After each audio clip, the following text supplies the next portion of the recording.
So, good day everyone. I am MARICAR Salido, and now I will present the official rules of softball. So, rule number 1, definition. We have alter bat. So, a bat is altered when the physical structure of a legal bat has been changed. So, examples of altering a bat are replacing the handle of a metal bat with a wooden or other type of handle. Inserting material inside the bat, applying excessive tape or more than 2 players to the bat grip, or painting a bat at the top or bottom for other than identification purposes. So, number 2, we have appeal play. So, appeal play, a live or dead ball appeal is a play or situation in which an umpire cannot make a decision unless requested by a manager or yung coach or player. Then, we have the number 3, the ball compression. Ball compression is the load force in kilograms or pounds required to compress a softball. When measured in accordance with the American Society for Testing and Materials, test method for measuring compression displacement of softballs. Then Sec 4 or the ball line. Ball line is a baseline, is a direct line between bases. Then we have the base on balls. A base on balls occurs when 4 pitches are judged by the plate umpire to the balls, including illegal pitches. The batter is awarded first base. This is sometimes referred to as a walk. Then we have the base path. The base path is a direct line between a base and the runner's position at the time a defensive player is attempting to tag a runner. So, yan po yung tinatawag na base path. Sa batted ball is any ball that hits the bat or is hit by the bat and lands either in fair or foul territory. No intention to hit the ball is necessary. Then, batter. So, a batter is an offensive player who enters the batter's box with the intention of aiding his team to score runs. Batter box. The batter box is the area to which the batter is restricted while in position with the intention of helping his team to obtain runs. So, mayroon din tayong batter runner. So, batter runner is a player who has finished a turn a bat has not yet been put out or touched first base. So, batting order.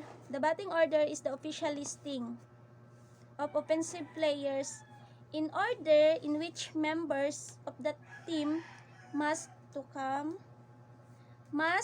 to bat. When the lineup card is submitted, it shall also include each player's position. So, sa batting black ball, it is a thrown ball touching base. Coach accidentally in or out of the coach's back is not black ball. Bunt. A bunt is a battle ball not swung at but intentionally met with the bat and tapped slowly with the playing field. So, we have the catch. So, a catch is a legally cocked ball which occurs when the fielder catches a bat or thrown ball with his hands or glove. So, itong sa catch, ito yung yung pag-catch ng bola. Kapag tinamaan ng player yung bola, so mayroon doon sa dulo yung catcher. Next is the catcher's box. The catcher's box is that area within which the catcher must remain until the pitch is released. Then the pitch ball is batted or touches the ground. Then we have also the charge conference. A charge conference takes place when offensive conference and defensive conference. Next is the chop ball. A chop hit ball is one at which the batter strikes downward with chopping motion of bat so that the ball bounces high into the air. Next is the coach.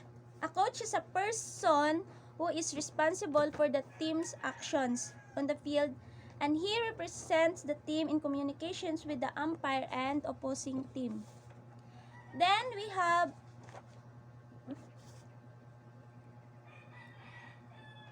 the crow chop, crow hop. Crow hop is defined as the act of a pitcher who does not push off from the pitcher's plate to deliver the ball. This is an illegal act. And we have the dead ball. Dead ball is one that touches any object that is not part of the official equipment or official playing area or a player person not engaged in the game. Then the lodges in the umpire's gear or offensive player's clothing or the umpire has ruled dead. Then we have also the defensive team. The defensive team is the team in the field. Then delayed dead ball. Delayed dead ball is a game situation in which the ball remains alive until the conclusion of a play. When the entire play is completed, it required the umpire shall rule a dead ball. Then designated player. The designated player is a starting offensive player who bats in the lineup for the flex player listed in the 10th position or the lineup card.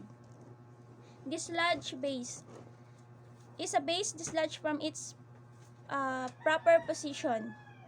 Then double play is a play that depends in which two offensive players are legally put out as a result of continuous action. Then ejection from the game is the act of any umpire ordering a player, official or any team member to leave the game on the grounds for rule violation for the remainder of the game. Then fair ball is a legally batted ball which settles or touches over fair territory between home and first base or between home and third base. Bounce pass first, touches first or second or third base. Then we have the fair territory. So fair territory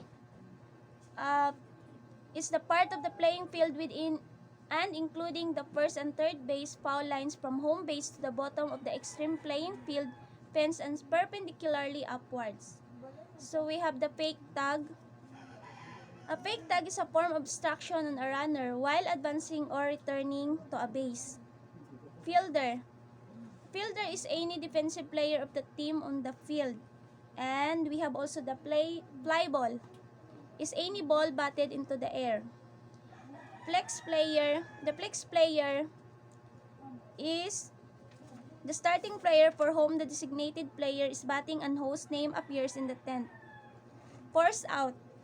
A force out is an out which can be made only when a runner loses the right to the base which he is occupying because the batter becomes a batter runner. Then forfeit. Forfeit is the act of late umpire ruling the game is over by declaring the non-offending the team winner. Then we have the foul ball.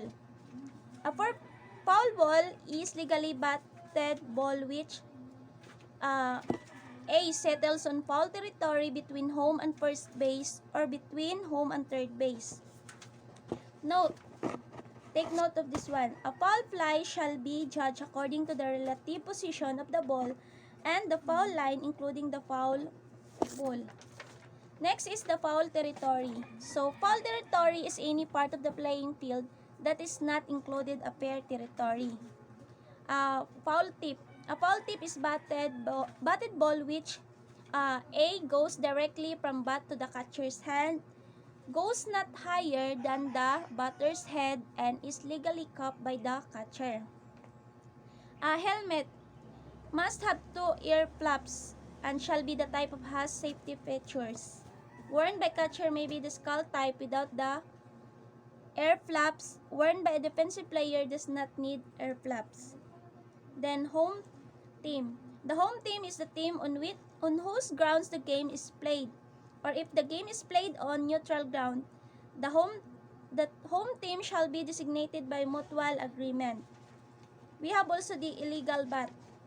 An illegal bat is one that does not meet the requirement of rule number 3, sec 1. So, illegal extra player. An illegal extra player is one who violates any of the provisions of rule 4 and 6. Illegal pitcher. Illegal pitcher is a player legally in the game but one who may not pitch as a result of charge conference limit being exceeded.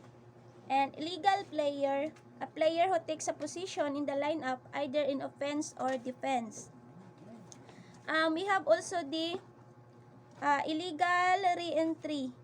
An illegal re-entry occurs when a starting player returns to the game and second time after twice being substituted. We have also the illegal substitute. Illegal substitute is a player who has entered the game without being announced to the umpire. Illegal batted ball. An illegally batted ball occurs when the batter hits the ball fair or foul. Illegally capped ball.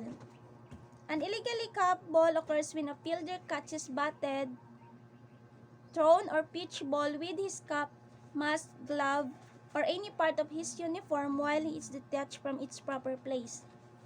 So, ineligible player is a player who may no longer legally participate in the game. Ineligible replacement player. An eligible replacement player is a player who may not enter the game to replace a player who must leave the game to attend to an injury that has caused bleeding. In flight. In flight describes any batted, thrown, or pitched ball that has not yet touched the ground or some object other than a fielder. Next, in jeopardy is a term indicating that the ball is in play and offensive player may be put out. Next is the infielder. Is a defensive player including the pitcher and the catcher who is generally positioned anywhere near or within the lines of the base paths perform fair territory. Next is infield fly.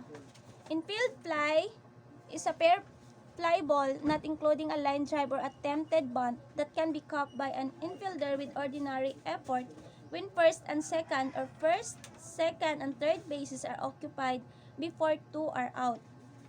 Then, inning is that a portion of a game within which the teams alternate on offense and defense. Intentional base on balls. An intentional base on balls occurs when the defensive team desires to place the batter on first base without the requirement to deliver 4 pitch balls. Next is intentionally drop fly ball. An intentional drop fly ball is a pair fly ball including a line drive or a bunt. Next is the interference. An interference is the act of an offensive player or team member that impedes, hinders, or confuses a defensive player attempting to execute a player. Next, the leaping. Leaping is the act of a pitcher that causes him to be airborne on his initial move and push from the pitcher's plate. Next is the legal touch. Is the action of fielder in touching or tagging. Next is the legally capped ball. A legally capped ball occurs when a fielder catches a batted, thrown, or pitched ball. Next, we have the line drive. Line drive is a ball in flight that is batted sharply and directly into the playing field. Next, we have the line-up and line-up card. A line-up is the list of players who are currently involved playing offensive and defensive positions in the game. Then, we have also the obstruction, a defensive player or team member who hinders or prevents a batter from striking at or hitting a pitch ball. Next is the offensive player only. An offensive player only is a player in the batting order other than the flex or whom the DPS player defends. Offensive team. So, the offensive team is the team at bat. Official equipment. Official equipment is considered to be any equipment or bat, gloves, helmets, and etc. Then, on-deck batter. On-deck batter is the offensive player whose name follows the name of the batter in the batting order. On-deck circle.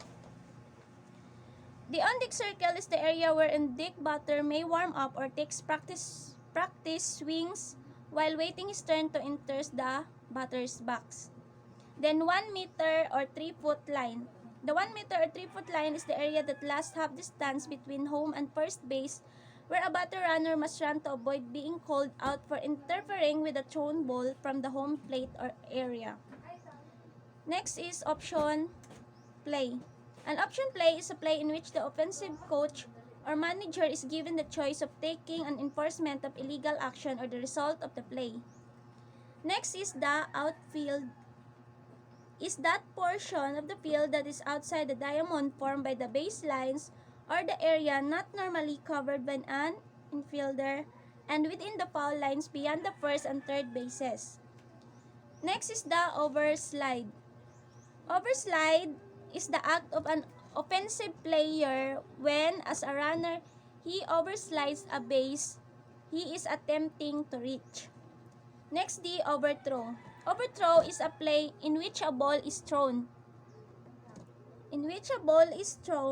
From one fielder to another, resulting in the ball going beyond the boundary lines of the playing field or becoming blocked. Pass ball is a pitch that should have been held or controlled by catcher with ordinary effort. And the pitch. Pitch is the act performed by the pitcher delivering the ball to the batter. Next is the pitcher's circle. The pitcher's circle is the area within 2.44 meters or 8 feet of the pitcher's plate. The lines are considered within the circle. So, we have also the pivot foot.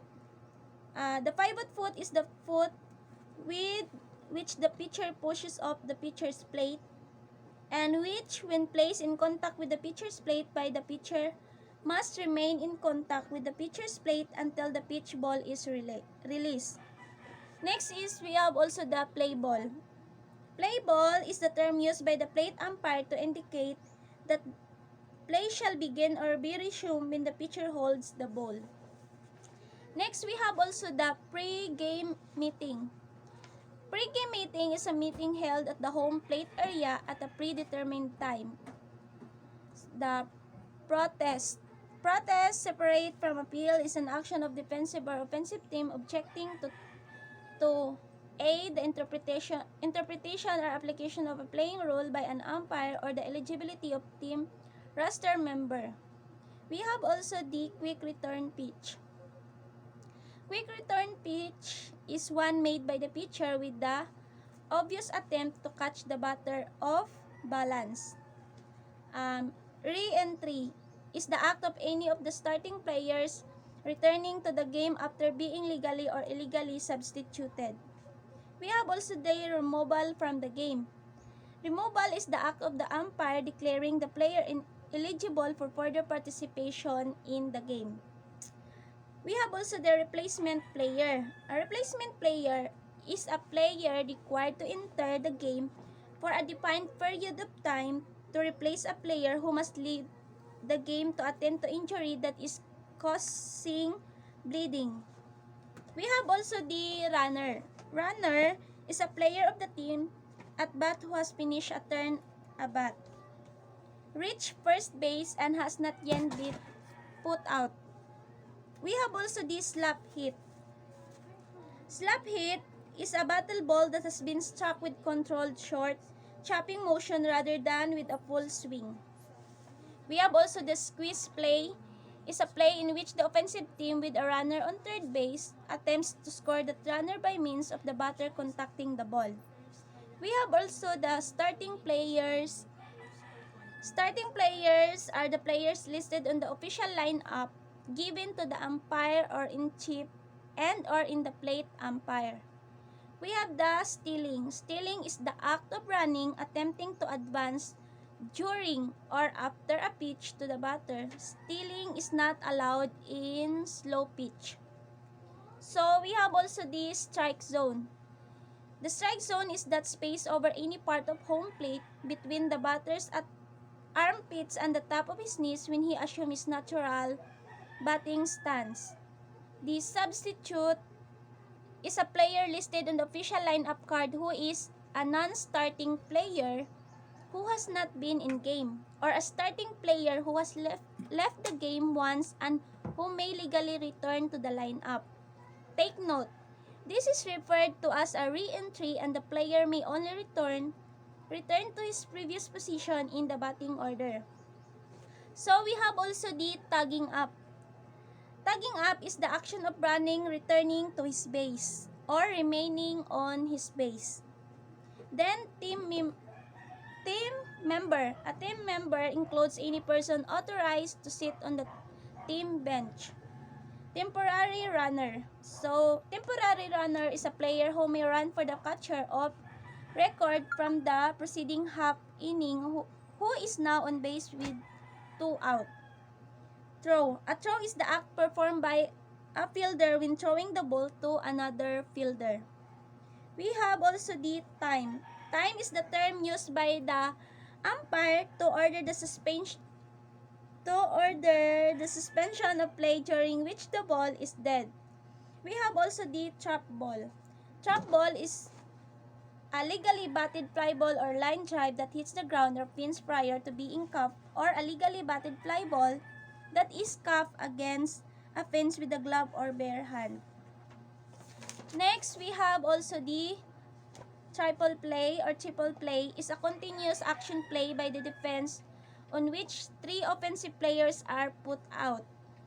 Turn at bat. So, turn at bat begins when a player first enters the batter's box and continues until the batter is put out or becomes batter runner. The wild pitch is a pitch so high, so low, or so wide of the plate that the catcher cannot or does not stop and control it with ordinary effort.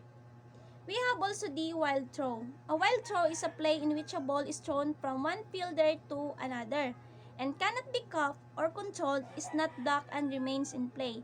And last one, we have the withdraw player. Withdrawn player is a player forced to leave the game or sa lineup in accordance with the replacement player ruling.